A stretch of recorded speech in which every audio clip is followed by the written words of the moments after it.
감사합니다. 예수께서 지난주에 난 12시다. 부자로 탈바꿈될 시간이다. 내 속에 하나님의 빛이 임하여 있다면 부딪히지 않고 인생을 활보할 수 있을 것이고, 하나님의 빛이 무엇인가 하여 봤더니 하나님에 대하여 아는 지식이라고 이렇게 말씀합니다.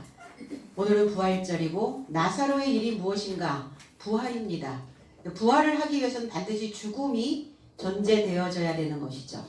죽음에서 일으켜 세우는 이 부활을 오늘 또 말씀하고 계십니다.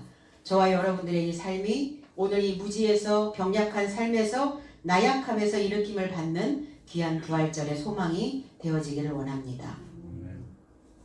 11절로 12절 이 말씀을 하신 후에 또 가라사대 우리 친구 나사로가 잠들었도다. 그러나 내가 깨우러 가노라. 제자들이 가로되 주여 잠들었으면 낫겠나이다 하더라 그랬어요. 이 말씀을 하신 후에 어떤 말씀을 하셨나? 밤에 다니면 빛이 그자 안에 없기 때문에 부딪히고 이렇게 말씀하셨죠. 그리고 친구 나사로가 잠든 것이다. 그래서 나는 그를 깨우러 가야 한다. 잠들었다라고 하는 이 헬라어에서 온 코이마오라고 하는 단어는 그냥 자는 거예요. 깊은 잠에 빠져 있는 것입니다. 고린도전서 15장 16절로 20절에 보면 만일 죽은 자가 다시 사는 것이 없으면 그리스도도 다시 사신 것이 없었을 터이요. 그리스도께서 다시 살아나신 일이 없으면 너희의 믿음도 헛되고 너희가 여전히 죄 가운데 있을 것이요. 또한 그리스도 안에서 잠자는 자도 망하였으리니 만일 그리스도 안에서 우리의 바라는 것이 다만 이 생 안에 있는 삶이라면 모든 사람 가운데 우리가 더욱 불쌍한 자리라. 그러나 이제 그리스도께서 죽은 자 가운데서 다시 살아 잠자는 자들의 첫 열매가 되셨도다. 잠자는 자들, 기독교의 메시지는 부활입니다. 그러면 나의 삶에서 그리스도께서 살아나셔야 된다는 거죠. 그러면 잠은 누가 자고 있는가? 내가 자고 있는 겁니다.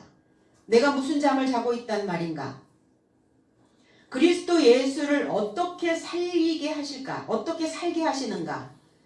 말씀이 나의 연약한 육신 안에 스며들어서 그 생각을 강인하게 하고 내 마음의 생각들을 일으켜 세우는 것을 부활이라고 말합니다. 내가 주저앉아 있거나 나약함 속에 빠져 있거나 나의 사고가 과거의 수렁에 빠져서 허우적거리고 있다면 우리는 주님을 일으켜 세울 수도 없고 살아나게 하실 수 없다는 겁니다. 그래서 주저앉아 있는 내가 일으킴을 받았을 때 그리스도는 내 안에서 살아나시는 거예요. 만약에 그 삶이 있지 않다면 너희의 믿음도 너희의 신앙도 너희가 지금 믿고 있는 이 모든 것들이 다 헛되다라고 말씀합니다. 그러니까 나 한 사람 한 사람들의 마음이 얼마나 중요하고 소중한가를 또 성경은 이렇게 말씀하고 있습니다. 말씀이 육신 안에 머물러서 나의 생각, 나의 사고, 나의 지각, 내 의식을 주관하실 때 그리스도의 부활과 나의 부활이 동시에 발생되는 겁니다. 그러려면 우리는 말씀의 의미를 깨달아야 하고 그 깨달은 말씀으로 나는 첫 열매가 되어져야 되는 겁니다.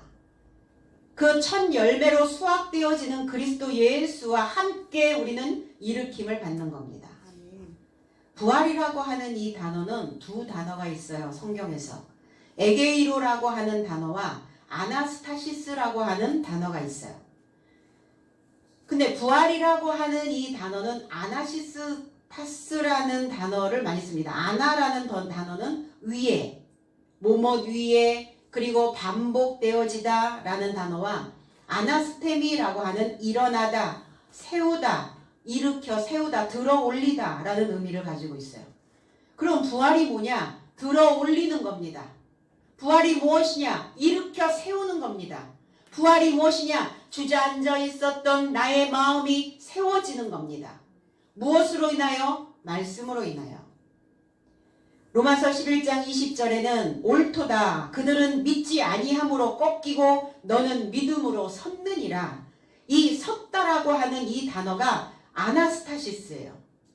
부활입니다. 높은 마음을 품지 말고 도리어 두려워하라 그랬어요. 그러면 이 절기만 1년에 한 번 돌아오는 4월 둘째 주에 치르고 있는 이 절기만이 부활절인가? 우리는 날마다 우리의 생각을 일으켜 세워야 되고 우리의 마음을 하나님의 말씀으로 고추 세워서 하나님을 그리스도 예수를 내 삶 속에서 일으켜 세우게 하시고 내 마음에서 내 삶 속에서 그리스도 예수를 살아나게 만들어야 된다는 겁니다. 그런데 부활은 두 종류의 부활이 있다는 거예요. 선한 부활이 있고 악한 부활이 있습니다. 사도행전 5장 17절에는 대제사장과 그와 함께 있는 사람 즉 사두개인의 당파가 다 마음의 시기가 가득하여 일어나서 사도들을 잡아다가 옥에 가두었더니 그랬어요. 그것도 일어선 겁니다. 마음이 일어선 거예요. 우리는 수시로 날마다 살아있기 때문에 어떤 마음이 내 안에서 일어납니다. 본능이 일어나기도 하고 또 때로는 내 마음 안에서 하나님의 말씀이 일어나기도 합니다. 좋은 생각도 일어나고 나쁜 생각도 일어납니다. 긍정적인 생각도 일어나고 부정적인 생각도 들어 올려집니다. 그럼 과연 나는 오늘 어떠한 부활을 경험하며 어떠한 부활을 기대해야 될 것인가? 오늘 내 안에서 그리스도 예수가 들어 올려지는 겁니다. 그리스도 예수를 어떻게 들어 올리나 하여 봤더니 내 안에서 말씀의 기능을 만들어내는 거예요. 말씀을 듣고 내 안에서 모든 기능들을 모아서 그 기능들이 눈을 뜨게 만들어내는 것을 우리는 부활이라 말합니다. 신앙인인가? 아니면 비신앙인인가? 이 불분명한 삶에서 그리고 파멸할 수밖에 없는 죽을 수밖에 없는 그러한 죄인의 삶에서 존재감이 없는 비존재감의 삶에서 우리는 모두가 다 존재감 있는 삶으로 일으킴을 받아야 되는 겁니다. 이것을 부활이라고 말하고 있어요.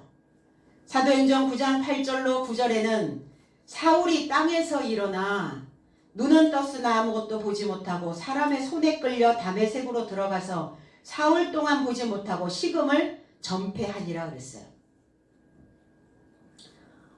사울이었을 때 다메섹의 도성에서 다메섹의 길 안에서 주님을 만납니다. 사울은.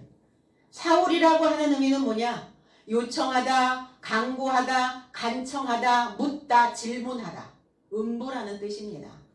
왜 질문하고 물어보고 간청할까요? 음부는 어두움이기 때문에 모르는 거예요. 하나님에 대하여 알지 못하고 하나님에 대하여 무지하여 있는 상태가 음부라는 겁니다.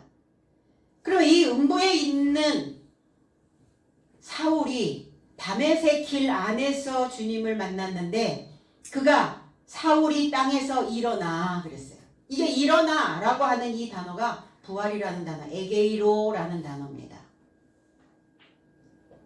마음이 어두움에서 일어난 겁니다. 다메섹이라고 하는 그 의미는 활발하다라는 의미를 가지고 있기도 하고 이 다메섹이라고 하는 다마스코스라고 하는 이 단어를 풀어보면 지성소에서 흐르는 물로 연마되어 귀가 열리는 곳이 다메섹입니다. 그럼 지성소가 뭡니까? 깊은 사고 속에서 생명의 그 물이 흘러넘치면 무엇이 일어나는가? 그 물로 내 생각들을 연마하고 또 닦아내면 귀가 열리기 시작한다는 거예요. 왜 음부인가? 귀가 닫혀 있다는 거예요. 듣지 못하기 때문에 듣지 않기 때문에 사울이 되어진 겁니다. 이 귀가 열리는 곳 바로 다메섹이 어디여야 되는가? 교회여야 됩니다. 교회에서 전파되어지는 설교가 살아있는 물이 되어져서 성도들에게 들을 길을 만들어주는 이곳이 바로 다메섹이어야 된다는 거예요. 그래서 그들이 믿음으로 활발한 일상을 살아날 수 있도록 활발한 삶을 살아낼 수 있도록 바로 다메섹이 이 강대상에서 내려가는 지성소의 물이 되어져야 된다는 거예요. 그럼 이 물로 여러분들은 여러분 자신들을 연마하고 그리고 연마하여 귀를 열어서 하늘의 소리를 담아낼 수 있어야 되는 것입니다. 사흘 동안 보지 못하고 먹지도 마시지도 못하였다 그랬어요. 3입니다. 강화되어지는 것입니다. 그러니까 사울은 죽은 자였다는 거예요. 보지 못하였다는 거. 무엇을 보지 못했는가? 눈은 떴으나 말씀 속에 주님은 보지 못하는 소경이었다는 거예요. 그 뭐만 했다는 거예요? 표면적 유대인이었어요. 겉으로만 믿은 것입니다. 내 안에 하나님이 살아계시는지, 내가 지금 이 물로 나를 연마하고 있는지, 나는 과연 내 귀가 열려서 하늘의 소리를, 복음의 소리를 담아내고 있는지를 알지 못하고 깨닫지 못하는 소경이었다는 거예요. 그런데 그가 3일 동안 식음을 전폐합니다. 먹지도 마시지도 않았다는 것은 무엇이냐? 금식입니다. 표면적 유대인의 삶에서, 바리새인의 삶에서, 옛 삶에서, 그 삶에서는 금식이 있어야 돼요. 과거의 삶에서는 우리가 반드시 먹지도 마시지도 않아야 된다는 거예요. 예전의 삶을 또 마시고 예전의 생각들을 또 먹고 이리 하여서는 주님을 내 삶에서 일으켜 세울 수가 없어요. 주님을 다시 사시게 할 수가 없다는 겁니다. 그리고 그는 강화되어집니다. 3이라고 하는 의미가 강화되어졌어요. 그래서 강화되어진 사울은 이제 복음을 전파하는 자로 활발한 날들을 살게 됩니다. 이게 사울이 일으킴을 받았던 다메섹에서 눈은 떴으나 일어났다는 거예요. 들어 올려진 겁니다. 부활입니다. 이것이. 육신의 부활을 아직까지 믿나요? 이 살덩어리의 부활입니까? 그 살덩어리의 부활은 없습니다. 우리의 사고의 일으킴이에요. 생각의 전환입니다. 그러니까 우리는 날마다 사실은 부활을 해야 되는 것이에요. 깨우러 간다. 에크 시푸니조라고 하는 깨운다라는 것은 뭐냐? 무엇에서 깨운다는 것이냐? 잠재의식을 깨우는 겁니다. 우리의 무감각하여 있는 상태에서 깨우는 겁니다. 무엇으로 무감각하여 있는가? 영적인 무감각이에요. 영적이다. 이성적이고 논리적이고 말씀적이지 않다는 거예요. 우리의 사고가. 그러니까 겉으로는 믿고 있는데 우리 깊은 사고 속에서 주님을 만날 수 없는 상태에 있는 자들을 영적인 무감각 상태에 있다. 이들을 잠자고 있는 자들이라고 이렇게 표현합니다. 우리 하나님을 믿으면서 해야 되는 일이 있어요. 사람으로서 해야 되는 일이 뭐냐면 나의 열등한 상태를 들어 올려야 되는 거예요. 내가 열등한 존재로 늘 남아있으면 어때요? 상처투성이죠. 그러니까 열등한 게 늘 고개를 쳐들어. 무엇이 내 안에 딱 건드려지면 나의 낮은 수준의 자존감들이 늘 고개를 쳐든단 말이에요. 그게 들어 올려지면 곤란하죠. 그러니까 선한 부활이 되지 못하는 거예요. 건강한 부활이 되지 못하는 거예요. 늘 병든 자의 삶으로 일으킴을 받는 것입니다. 이 무감각하고 열등한 삶으로부터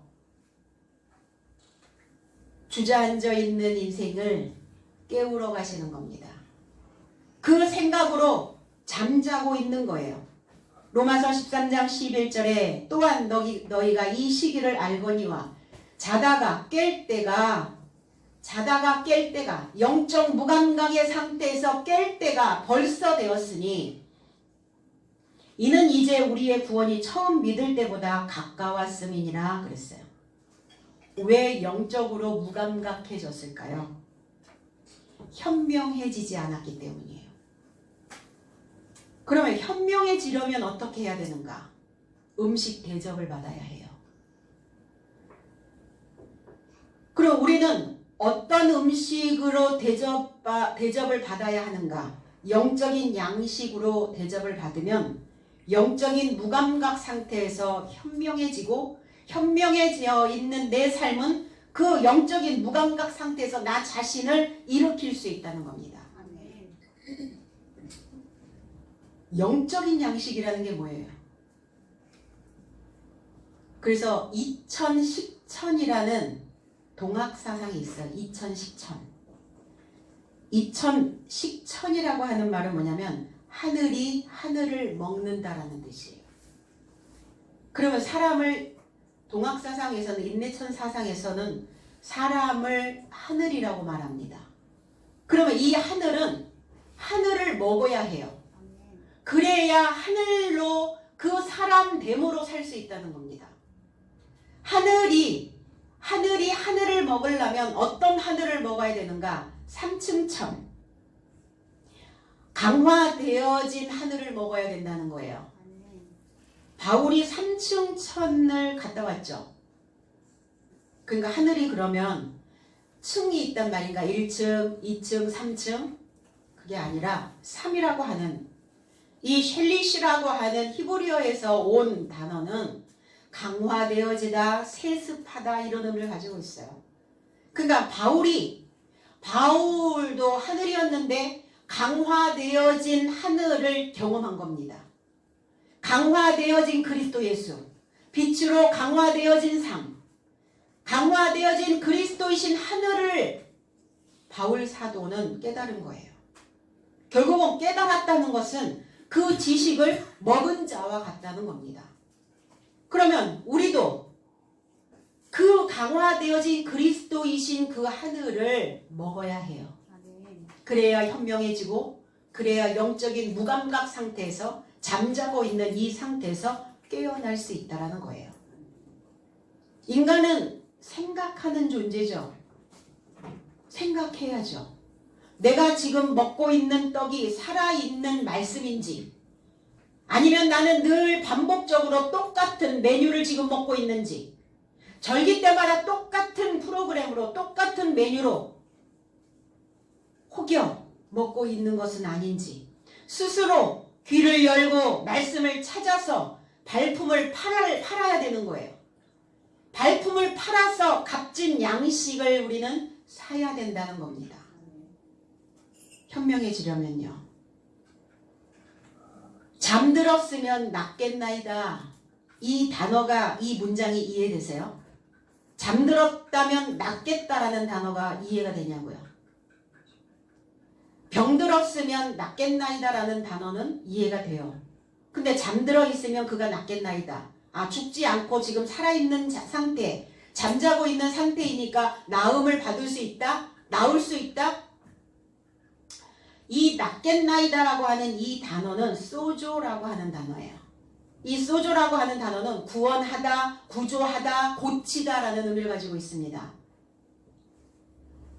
그러면 나사로가 잠들었으면 구원받을 것입니다. 나사로가 지금 잠들어 있다면 그는 구조되어질 것입니다. 그가 영적인 무감각 상태에서 잠들어 있다면 그는 일으킴을 받을 것입니다. 그런데 구원하다, 구조하다, 고치다라고 하는 단어가 미래라는 거예요. 구원받았다, 구원이 되었다 이러면 과거형 아니면 현재형이어야 맞잖아요. 그런데 성경이 왜 미래형일까요?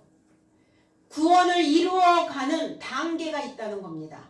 교회 발 디뎌놓자마자 내가 구주를 예수로 시인하는 순간 우리는 구원이 되어지는 게 아니에요.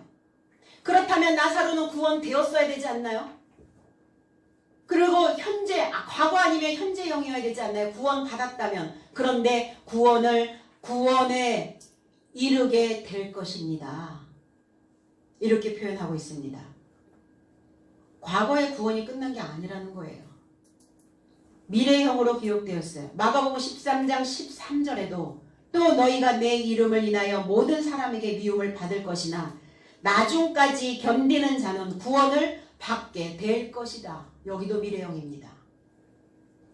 나중까지 끝까지 나중까지 견딘다는 것은 뭡니까? 말씀 66권으로 내 삶이 일으킴을 받는다면, 우리의 사고가 이 말씀으로 인하여 완성되어진다면, 그렇다면 구원을 받게 되어질 것이다. 미래형이에요. 그래서 우리는 부지런히 말씀 안에 들어가서 살아계신 하나님의 그 말씀이, 메시지가 무엇인지 그 양식으로 계속 대접받아야 된다는 거예요. 그래서 교회는 담에 새겨야 되고, 이 양식으로 성도들을 풍성하게 먹이고 풍성하게 대접해서 주일을 보내게 하는 거예요. 풍성하게 대접한 후에 그리고 한 주간을 이 풍성한 양식으로 또 살게 만드는 겁니다. 베드로 사도는 베드로전서 1장 9절에서 믿음의 결국 곧 영혼의 구원을 받음이라 그랬어요. 믿음의 결국은 뭐냐? 믿음의 결과가 뭐냐? 영혼의 구원이 아니라, 이게 푸시케라는 단어예요. 영혼이 아니라 목숨의 구원을 받음이라, 받다라고 하는 의미가 아니라 목숨의 구원을 마련함이라. 구원을 마련하여 가는 겁니다. 오늘도 여러분들은 이 부활절에 구원을 마련하는 시간이 되어 계실 것입니다. 13절로 14절, 예수는 그의 죽음을 가리켜 말씀하신 것이나 저희는 잠들어 쉬는 것을 가리켜 말씀하심인 줄 생각하는지라. 14절 뒤에 예수께서 밝히 이르시되 나사로가 죽었느니라 그랬어요. 제자들의 사고는 잠들다, 잠들었다의 의미를 육신의 잠으로 생각하고 있는 거예요. 우리 묘지명에 보면 그런 거 있지 않나요? 여기 누구누구가 잠들다. 근데 지금 거기에서 잠자고 있단 말이에요? 죽었단 말이에요? 결국은 죽었다는 이야기죠. 그럼 주님의 의도도 제자들에게 여기에 나사로가 잠들다, 잠들어 있다, 그렇게 얘기하니까, 그리고 육신의 깊은 잠을 그가 자고 있는가, 이렇게 지금 생각하고 있는 거예요. 그러나 주님은 나사로가 죽었다고 말씀하십니다. 죽음, 영적 무감각, 즉 말씀을 깨닫지 못하고 뜻을 알지 못하고 있다면 그는 죽은 삶이라는 거예요. 살아있으나 죽은 자요. 말씀을 깨닫지 못하는 거예요. 말씀으로 내 주저앉아 있는 내 생을, 내 삶을, 나의 사고를 일으켜 세우지 못하는 거예요. 선한 부활을 만들어내지 못하고 있다. 죽은 자입니다. 미움과 시기가 가득하여 그랬어요. 그 미움과 시기와 질투와 그 분쟁이 늘 일어나는 거예요. 그 부활 죽은 자입니다.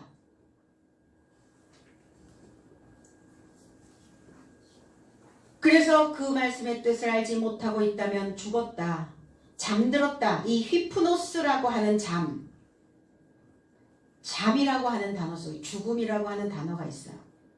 마태복음 1장 24절에 요셉이 잠을 깨어 일어나서 주의 사자의 분부대로 행하여 그 아내를 데려왔으나 아들을 낳기까지 동침치 아니하더니 나음의 나음의 이름을 예수라 하니라. 나음의 이름을 예수라 초청하니라. 잠에서 깨어, 중요합니다. 요셉이 잠에서 깨었다는 거예요. 자기의 사고 속에서 일어났다는 겁니다. 자기의 열등할 생각에서 일어났다는 거예요. 과거의 그 고토에서 일으킴을 받은 것입니다. 그가 잠에서 깨어, 우리도 잠에서 깨어야 그리스도 예수를 내 삶에 초청할 수 있다는 겁니다. 산모가 아이를 출산할 때 그 진통을 하잖아요. 그러면 진통을 하는 그 순간순간 힘이 드니까 잠을 잡니다. 그 산파가 가만두나요? 깨워요. 자지 말라고. 아니 그 통증이 그렇게 고통이 오는데, 하늘이 노래질 것 같은 그런 고통이 오는데 잠잔다는 게 참 아이러니지 않아, 육체는? 그러니까 그 고통을, 통증을 느끼고 싶지 않아서 잠으로 빠집니다, 사람들은. 사실은 십자가의 부활이, 그리스도 예수의 부활이 죽음을 경험하지 아니하고서는 부활이 있을 수 없다라는 거예요. 내가 기존에 가지고 있었던 내 삶에서 익숙하여 있었던 모든 삶을 버리는 거예요. 내 안에서 불리듯 일어나고 있었던 그 모든 악한 생각들이 내 안에서 버려져야 되는 거예요. 고통이죠, 사실은. 그러니까 잠자는 거예요. 잠으로 영적 무감각 상태로 빠져버리는 거예요. 옛날에 아팠던 거 생각 안 납니까? 고통 생각 안 나요? 그 고통을 잊어버리려고 영적인 무감각 상태로, 잠 상태로, 렘 수면 상태로 들어간다는 거예요. 우리의 육신은 너무 기가 막혀요. 본능이 그만큼 강한 겁니다. 그냥 깜빡깜빡 잠이 들어요, 산모들이. 산파가 깨워요. 자면 둘 다 위험하거든요. 아이도 쑥 밀고 나와야 되는데 산모가 아랫배에 힘을 주지 않으니까 아이가 턱 나오다 걸리겠죠. 그러니까 위험하니까 깨우는 거예요. 나의 삶에서 내가 완전히 무엇인가 새로운 삶으로 나온다는 것 자체가 고통이에요. 고난입니다. 이처럼 내가 새로워진다는 것 자체가 고된 일이에요. 살면서도 어떻던가요? 어떠한 일상에서 일어나고 있는 어떤 문제들을 우리가 직면하여 가야 되는데 고통스러우니까 무감각 상태로 가버리는 거예요. 생각하지 않으려고. 요즘 사람들이 뭐라 그래요? 생각하기 싫다고 이렇게 얘기해요. 생각해야죠. 죽음에 이르는 깊은 잠을 나사로는 지금 자고 있는 겁니다. 있으신가요? 혹 내 주변에 나의 영적인 무감각 상태에 잠을 자고 있는 나를 깨워줄 자가 있나요? 혹시 우리는 교회 안에서 또 종교 행위 안에서 멀티 페르소나 하고 있진 않나요? 이 페르소나라고 하는 의미는 가면이란 단어예요. 연극 배우들이 가면을 계속 바꿔 쓰는 거예요. 그러다 보니까 어떤 게 진짜 내 얼굴인지 모르는 거죠. 기독교 안에서 진짜 내가 누구인지 알지 못하고 가면을 왜 쓰겠어요? 가면 속에서 잠자고 있는 거예요. 가면 쓰고 그 속에서는 영적인 깊은 잠을 자고 있는 것입니다. 그럼 뭐 하셔야 돼요? 오늘 부활절? 가면 벗어야죠. 가면 속에서 잠자고 있다면 나의 영이 질식해버린다는 거예요. 질식되지 않도록 가면을 벗고 오늘 부활해야 된다는 겁니다. 그래서 수술 환자들이 잠을 너무 많이 자면 폐에 이상이 온대요. 왜? 움직이지 않으니까 호흡이 깊은 호흡을 하지 못하는 거예요. 그러니까 자꾸 의사들은 깨우라고 얘기하고 환자는 자려고 하고 깨워서 뭘 시켜요? 깊은 호흡을 시킵니다. 자꾸. 우리가 영적인 무감각 상태에서 영적으로 잠을 잔다고 한번 생각해 보세요. 폐에 문제 옵니다. 폐에 문제가 오면 어떠한 상황이 벌어지냐면 호흡이 안 돼요. 날숨과 들숨을 하셔야 될 거 아니에요. 하나님의 말씀을 들이마시고 그리고 깨달아진 그 말씀으로 후 뱉어서 내 삶이 만들어져야 되는데 폐활량이 좋지 않으니까 호흡이 제대로 안 되는 거예요. 그러니까 어떻게 돼요? 신앙생활의 종교 행위에 지칠 대로 지쳐있는 인생들이 말씀은 다 뒷전이고 뭐예요? 겨우 숨 마시고 있는 거예요. 겨우 주일날 아니면 예배 있는 공적인 시간에 나와서 그렇다면 그렇게 잠자고 있다면 구원을 마련할 수 있을까요? 이 우리에게 던져지는 오늘 우리에게 화두이기도 합니다. 그래서 구원을 마련하다 보면 고통이잖아요. 고난이잖아요. 과거에 있는 것들은 버리고 새로운 무늬들을 만들어내야 되다 보니까. 그래서 구원을 마련하다 보면 하늘의 무늬가 내 속에 그려집니다. 그 무늬를 관찰해 보는 거예요. 내 안에 어떤 무늬가 그려져 있는지, 내 안에 어떤 무늬가 지금 수놓아져 있는지를 그 무늬를 보고 관찰해 보라는 거예요. 그리스도의 무늬로 꿈틀거리고 있는지를 살펴보면 내가 영적인 잠에서 깨어났는지 잠을 자고 있는지를 분별해낼 수가 있게 됩니다. 죽음에서 분리되어져야 한다는 거예요. 죽었느니라. 나사로가 죽었다. 죽었는데 어떻게 죽었느냐? 아포뜨네스코로 죽어야 돼요.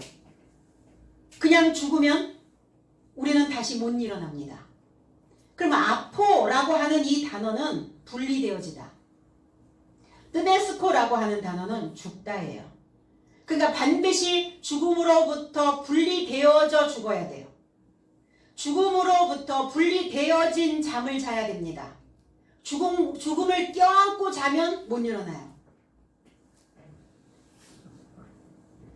죽은 사고, 죽어있는 생각. 그래서 죽은 사고로부터의 분리가 만들어지면 역전의 삶으로 다시 출발하는 거예요. 죽었다는 것은 출발입니다. 죽음이 끝이 아니다라고 말합니다. 죽음은 무엇인가? 새로운 날의 새로운 곳의 시작이라고 말하고 있어요. 그러면 죽었어. 아포토네스코 하여 죽었어요. 그러면 부활의 생각이 부활되어진 그 생각으로 그들의 삶이 다시 출발하는 거예요. 과거에 있었던 그 삶으로부터 역전이 되어지는 것입니다. 이거를 아포토네스코라고 이야기를 해요. 예수께서 제자들에게 밝히 말씀하셨어요. 그냥 말씀하시면 되는데 왜 밝히 말씀하실까? 파를레시아라고 하는 이 밝히 말씀하셨다라는 의미는 흐레오라고 하는 단어예요. 흐르다. 물이 되어져서 흐르다. 제자들의 생각이 흘러갈 수 있도록 말씀을 지금 해설해 주고 있는 거예요. 제자들은 아직 주님이 말씀하시는 것을 해설할 수가 없어요. 잠들었다 이러니까 그러면 그 육체가 지금 쉬고 있는 것이다. 잠자면서 쉬고 있는 것이다. 이렇게 생각하고 있는 것이죠. 아니 나사로가 죽었어. 아포토네스코 하고 있어. 죽음으로부터 지금 분리하여져야 되는 그 영적인 무감각 상태로부터 분리되어져야 되는 그 잠을 그 죽음을 지금 맞이하고 있어. 그러니까 이 말씀을 해설해주고 있는 거예요. 해설해야죠. 운동장에서 경기를 하는데 그 아나운서들이 해설위원들이 해설을 합니다. 아니 눈으로 보고 귀로 듣는데 왜 해설이 필요하죠? 경기를 보면서 다 이해가 되나요? 이해되지 않죠. 왜? 거기에서 들려오는 전문 용어들이 있단 말이에요. 그 운동을 하고 있는 운동 경기 안에서 만들어진 전문성 용어, 그거를 다 이해할 수 없잖아요. 그러니까 그 단어들을 해설해주고 있는 거예요. 아, 그 해설을 들으면 아, 저 선수가 지금 어떤 상황이구나. 저 선수가 지금 어떤 상태에 있구나. 이거를 이해하게 되잖아요. 그렇다면 설교가 무엇이냐? 설교는 이 성경에 기록되어져 있는 말씀을 해설해 주는 거예요. 눈으로 봐도 아니 눈으로 보면 이 문자 성경이 단어가 다 이해되나요? 이해 안 되시잖아요. 죽었어. 그리고 죽은 거다. 이렇게 생각하지. 아포토네스코라고 영적인 무감각 상태에서 분리되어지는 죽음이다라고 누군가 이 설교를 통해서 이 용어를 단어를 해설해 줘야 돼요. 그래서 그 밝히 제자들을 향하여 그 생각이 흘러갈 수 있도록 지금 해설해 주고 계시는 것입니다. 그러기 위해서는 우리도 이 해설되어진 우리의 생각이 해설되어진 그 메시지를 들어야만 우리의 생각도 흘러갈 수 있다는 거예요. 흘러간다는 것은 잠에서 깨어나는 겁니다. 죽음에서 일어나는 거예요. 생각이 멈췄어. 생각이 흘러가질 않아. 죽은 자잖아요. 그래서 우리는 또 죽을 각오로 이 해설된 말씀들을 내 삶 가득 그 물이 채워질 수 있도록 그 물을 마셔야 되는 것입니다. 15절로 16절 내가 거기 있지 아니한 것을 너희를 위하여 기뻐하노니 이는 너희로 믿게 하려 함이라. 그러나 그에게로 가자 하신대. 16절 디두모라 하는 도마가 다른 제자들에게 말하되 우리도 주와 함께 죽으러 가자 하니라 그랬어요. 나사로가 죽은 곳에 예수께서 계시지 않았어요.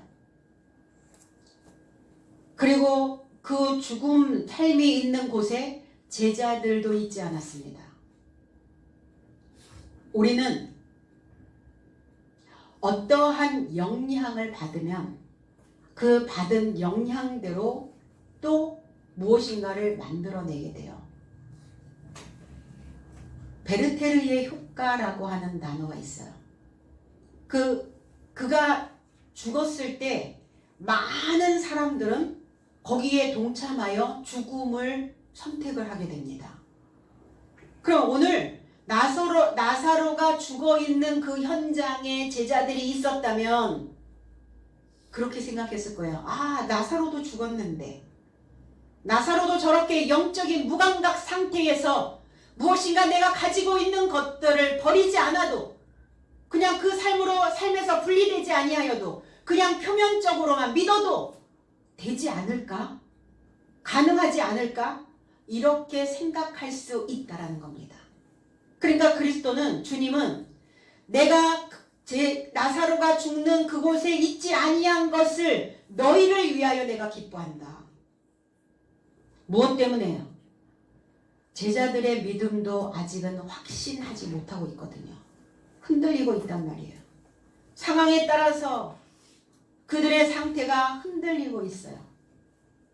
베드로는 뭐라 그랬어요? 내가 이제 죽으러 갈 거야. 나 십자가 이제 못 박히러 갈 거거든. 주여 그리하지 마옵소서. 주님 뭐라고 말씀하셨습니까? 사탄아 내 뒤로. 그건 뒤로. 오피스 뒤로 배설해야 되는 생각이다. 사탄아 내 뒤로 물러가라. 너는 하나님의 일을 생각하지 아니하고 사람에게 유익하도록 지금 생각하고 있지 아니한가. 그러니까 지금 상태들이 다 아직은 믿음 안에 반석 위에 굳건히 세워져 있지 아니하는 상태이기 때문에 나사로의 죽음을 보지 않는 그 현장에 있지 아니하는 그것이 너희를 위하여 나는 기뻐한다. 우리는 죽은 사람을 뭐라고 얘기하죠? 죽은 사람을 돌아갔다라고 말합니다. 돌아갔어. 그러면 죽은 사람이 돌아간 사람이라면 살아있는 사람은요, 길을 가는 사람입니다. 우리는 이제 돌아가면 안 돼요. 지금까지 돌아갔어요. 하나님의 말씀을 분명하게 명확하게 흘러갈 수 있도록 해설해 주지 않았어요. 그러니까 돌아왔단 말이에요. 그런데 이젠 돌아가지 아니하고 산 사람으로서 밝히 그 길을 우리는 가야 된다는 것입니다. 우리는 하나님의 지혜의 가르침을 배우며 이 길을 가는 제자의 삶이에요. 우리는 살아있는 사람으로서 길을 가는 사람인데 그러면 길을 간다는 것은 무엇으로 간다는 말인가? 배움으로 가는 거예요. 배우며 가는 길입니다. 죽은 자는 배움의 길을 가지 않는 자들을 말하고 있어요.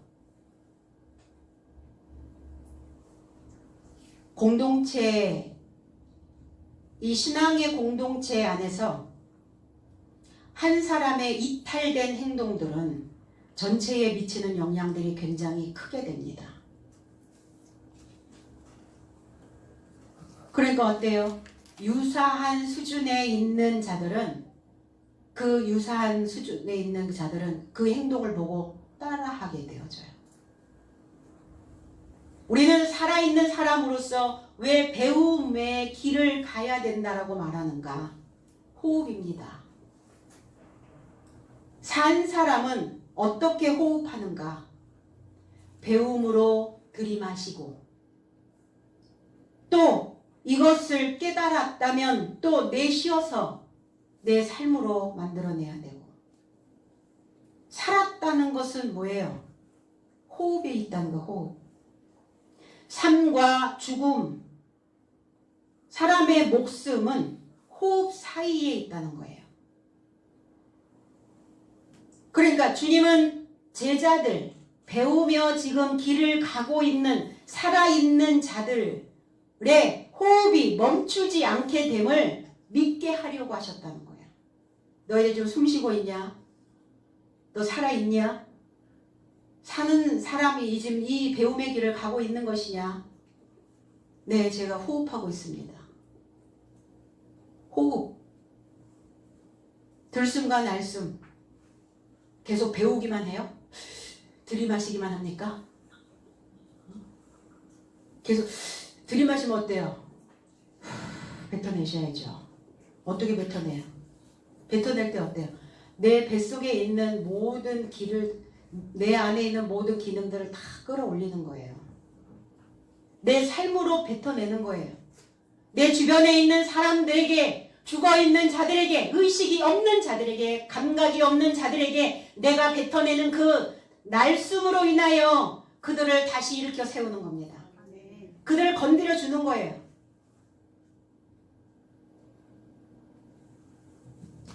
그래서 호흡 소리를 들어보면 알죠. 청진기를 이렇게 가져다 대면 속에서 부글부글 끓는 소리가 나요. 심장 뛰는 소리가 들립니다. 호흡이 큰지, 폐활량이 좋은지 좋지 않은지, 호흡 크게 숨 들이마시고 후 뱉고. 이거 시키죠? 청진기 꽂고 의사들이. 왜 그러겠어요?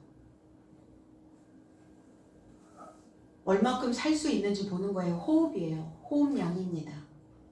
그럼 우리는 이 길을 가는 살아있는 사람들이 이 길을 간다면 배워야죠. 하늘을 먹어야죠. 흘러가는 그 지식을 내가 담아내야죠. 그래서 저와 여러분들의 삶이, 그리스도인들의 삶이, 이 교회에 소속되어져 있는 이 신앙 공동체에 있는 사람들의 삶이 뿜어내야 된다는 거예요. 뿌려줘야 된다는 겁니다. 나만 들이마시면서 살아요. 어리석음이죠. 그럼 말씀을 배운다는 것은 뭐예요? 자가 호흡을 이제 해야 되는 시기가 온다는 거예요. 말씀을 배우는 그 시기는 자가 호흡이 안 돼요. 인공호흡입니다. 제가 불어넣어주면 여러분들은 들이마시고 또 그 삶으로 뱉어내시고 이렇게 하다가 그 다음에 이제 여러분 스스로가 자가 호흡이 돼야 되는 거예요. 이 말씀을 배운 것으로 들이마시고 이 말씀이 내 삶 속에 적용되어질 수 있도록, 연결되어질 수 있도록 접목시키시고, 그래서 살아있는 기쁨을 경험해야 되는 것입니다. 기뻐하다라는 게 무엇이냐? 기뻐하다, 유복하다, 즐거워하다. 진정한 기쁨이 뭐죠? 진짜 기쁜 날이 뭡니까? 내가 살아있는 이 날이 기쁜 날입니다. 새로운 탄생이 있을 때 우리는 기쁜 날이라고 말합니다. 오늘 내가 내 마음에 주저앉아 있었던 영적인 무감각 상태에서 들어올리는 부활의 진정한 기쁨이라는 것이에요. 탄생의 기쁨이요, 수확의 기쁨입니다. 오늘 나의 삶이 살아있는 하늘의 책이 되어 가는 것을 우리는 기뻐하시기 바랍니다. 오늘 살아있으나 죽은 자의 삶이 있는 곳으로 우리는 가자. 나사로가 죽었다. 우리 그곳으로 이동하자. 교회는 다니고 있으나, 하나님의 이름은 부르고 있으나 그리스도인의 삶이 되어 있지 못하고 죽은 자의 삶의 상태로 있는 자들에게 우리는 이동해야 합니다. 오늘 혹여 내 생각이 그러하였다면 하나님을 믿는다고 하면서 각박하고 예민하고 여유 있지 못하고 풍성하지 못하고 베풀지 못하고 과거의 삶에서 늘 조롱당하고 당하고 있다면 오늘 그 죽어있는 나의 삶으로 이동해야 될 줄로 믿습니다. 아멘. 그리고 뭐 하셔야 돼요? 자신을 훈계하시기 바랍니다. 아멘. 열등한 사고에서 초월하셔야죠. 계속 주저앉아 계실 거예요. 그 열등한 사고에서 초월하여 나약하고 병든 삶에서 그 중심이 다시 회복되어져서 내 안에 그 기쁨이, 내 안에 그 유복함을 우리는 다시 경험해야 될 줄로 믿습니다. 아멘. 그래서 항상 기뻐하라. 그리고 끊임없이 기도하라. 범사의 모든 삶에 감사하라. 무엇이 기쁩니까? 늘 입꼬리만 올라가면 기뻐하는 것입니까? 내 속이 채워져야 기뻐하잖아요. 내가 무엇인가를 사리 분별을 할 수 있을 때, 내 안에서 현명한 빛이 떠올라올 때, 내가 무엇인가를 해결하며 그 해결 능력이 나 만들어졌을 때, 내 삶에서 새로운 삶을 탄생시키고 그리스도 예수를 내 삶에서 수확했을 때, 그때 진정한 그 기쁨을 우리는 맛봐야 되는 것입니다. 디두모라 하는 도마가 있었어요. 디두모라 하는 도마가 동료 제자에게 우리도 나사로와 함께 죽으러 가자. 개역 성경에 16절에는 디두모라 하는 도마가 다른 제자들에게 말하되 우리도 주와 함께, 여기 주라는 단어는 없습니다. 주라는 단어가 아니라 그와 함께. 그러면 그와 함께라는 것은 나사로를 지칭하는 것이지, 그래서 인칭 대명사를 썼어요. 그와 함께. 근데 여기다 주라는 단어가 없거든요. 그와 함께, 그러면 인칭 대명사를 썼으니까 나사로와 함께 이렇게 해석함이 옳죠. 나사로와 함께 죽으려고 가자 이렇게 얘기했어요. 근데 사실은 여기에는 도마에 좀 비웃음이 있었죠. 왜? 도마 그러면 우리는 항상 수식어가 따라가죠. 앞에 뭐가 전제되어지죠? 네, 의심 많은 도마. 의심인 거예요. 나사로와 함께 죽으러 가자. 나사로와 결합되어 죽으러 가자. 그럼 주님이 함께 이동하신다고 하시니까 과연 나사로도 살리고 우리도 살리실까? 그러실 수 있나요? 그럼 우리도 나사로와 함께 죽으러 갈 수 있습니다. 지금 이렇게 한번 툭 건드려 보는 거죠. 주님을. 디두모라고 하는 이 의미는 둘이라는 단어예요. 둘. 그리고 도마라는 단어도 마찬가지예요. 디두모라고 하는 단어도 둘이라는 단어고, 도마라고 하는 단어는 쌍둥이라는 단어예요. 그러면 쌍둥이는 뭐예요? 한 짝이죠. 한 쌍이죠. 겹쳐 있는 것이죠. 두 겹이란 말이에요. 두 겹.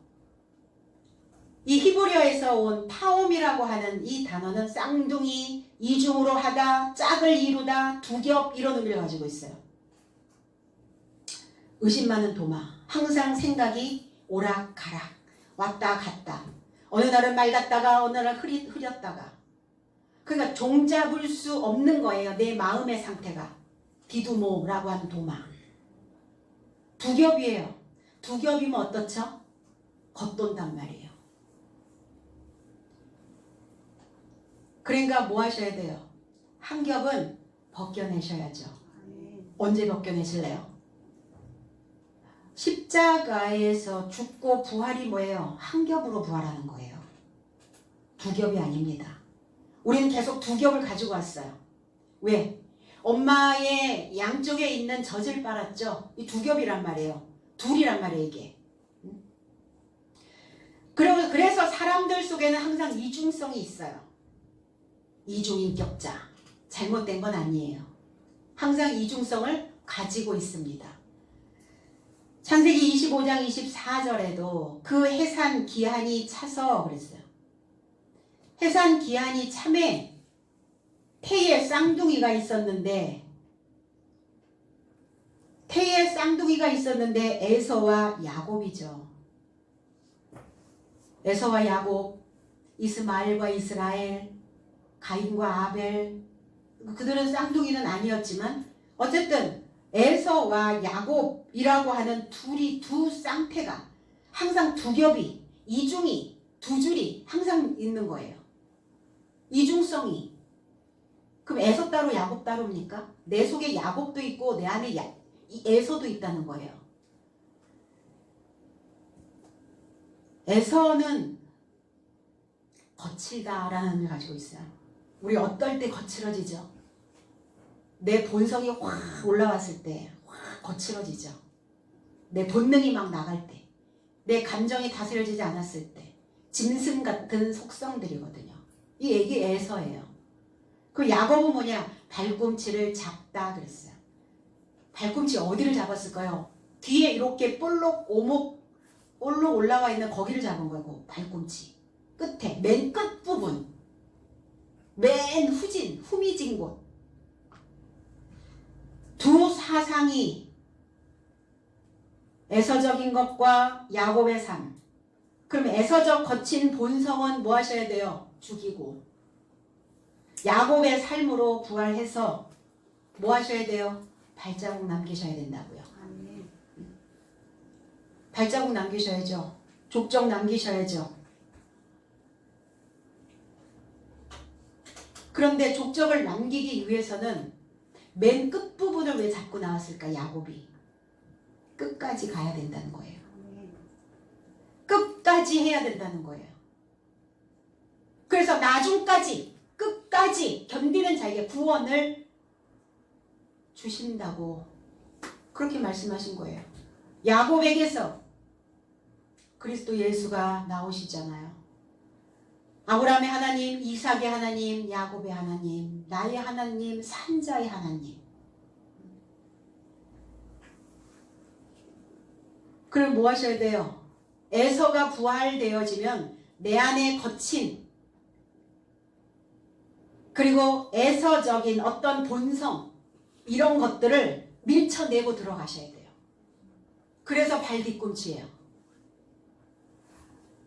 밀쳐내고 들어갈 때 뭘로 밀쳐내니까 발로 뻥 차라는 거야. 발로. 발고 뒤꿈치로 뻥 차야 된단 말이에요. 거기는 단단하게 뭉쳐있는 부분이라 뭐가 탁 닿으면 팍 튕겨져 나가거든요. 그럼 요 발바닥은요, 붙어요. 여기 탁 붙어. 그러니까 맨 끝부분을 잡고 나온 거예요. 야곱이. 이걸로 밀쳐내고 들어가라고. 그것을 무엇이라 말하는가? 밀쳐내고 들어 앉아야 돼요. 에서를 밀쳐내고, 나의 본성들을 밀쳐내고 들어 앉을 때 야곱의 축복의 삶이 우리의 삶 가득 머무르게 되어지는 것입니다. 그래서 밀쳐내고 들어가면 뭐 하셔요? 주님과 짝 가게 되죠. 주님과 짝. 주님과 한 쌍. 이것도, 근데 주님과 한 쌍을 이루는 것은 두 짝이 아니라, 두 겹이 아니라 한 짝이에요. 하나라는 거예요. 사상이 하나예요. 생각이 하나요. 말씀이 하나요. 하나의 삶으로, 하나의 그 본성으로, 하나님의 속성으로 하나로 일으킴을 받는 것입니다. 오늘 하나님의 도움을 받는 나사로처럼 우리 모두가 다 영적인 무감각 상태에서 벗어나고, 그리고 죽음보다 깊은 잠에 빠져있는 그 무감각인, 그리고 무지하여 있는, 배움의 길을 가지 아니하고 있는 그 죽은 삶으로부터 우리는 다 일어나, 다 깨어서 부활되어지는 오늘 이 날이 되어지기를 주님의 이름으로 축복합니다. 기도하겠습니다.